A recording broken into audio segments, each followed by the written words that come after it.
د ځلازازۍ د ویښتانو سټایل او د بعضې افغانانو غبرګونونه. ځلازازۍ ولې دغه ویښتانو سټایل کړی دی او افغانانو کوم غبرګونونه ښکاره کړي دي، هیله د ویډیو تر پایه راسره وګورئ. درنو لیدونکو السلام علیکم، وخت مو په خیر.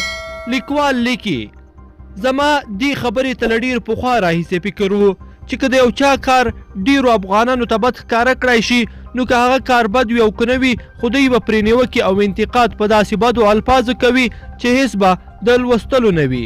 نو کله چې د ځلازازۍ تازه عکسونه خپاره شوي او د هغې د ویښتانو سټایل باندې خلکو نیوکې پیل کړي دي، نو دې خبرې ته لا ډېر متوجه شوم.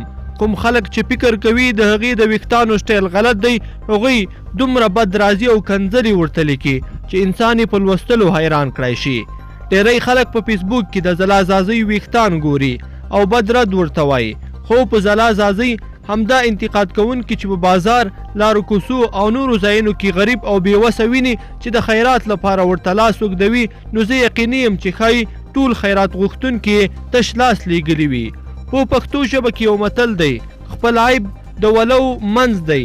نو که په ځلازازۍ همدا انتقاد کوونکي چې د هغې د ویښتانو سټایل یې بانه کړی دی خپل ځان ته ژور فکر وکړي، نو ډېر داسې کارونه به کوي چې له بدو هم بدتر وي.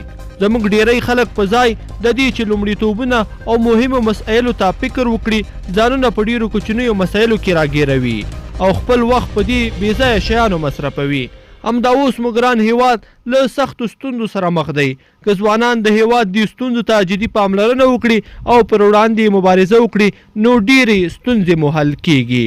موږ چې کومه انرژي د یو چا په شخصي ژوند او شخصي کړاوونو مصرفوو چې هغه په موږ پورې هېڅ اړه نه لري، که دا انرژي د هیواد لپاره مصرف کړو او د هغه خلکو پر وړاندې مبارزه وکړو چې د هیواد بیت المال یې چور کړی، فساد کوي او په رڼا ورځې غلاوې کوي، نو نه یوازې هیواد ته به مو ګټوي بلکې ولس او خپل ځان ته به مو هم ګټوي.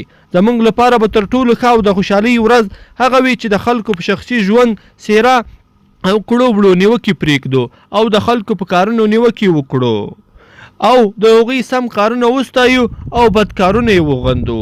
لیدونکو په دې هیله چې دا مطلب به مو تر پایه لیدلی وي. که مو دا ویډیو خوښه شوې ویډیو لایک کړئ، سره او چینل هم سبسکرایب کړئ. تر بلې ویډیو پورې ښه وخت.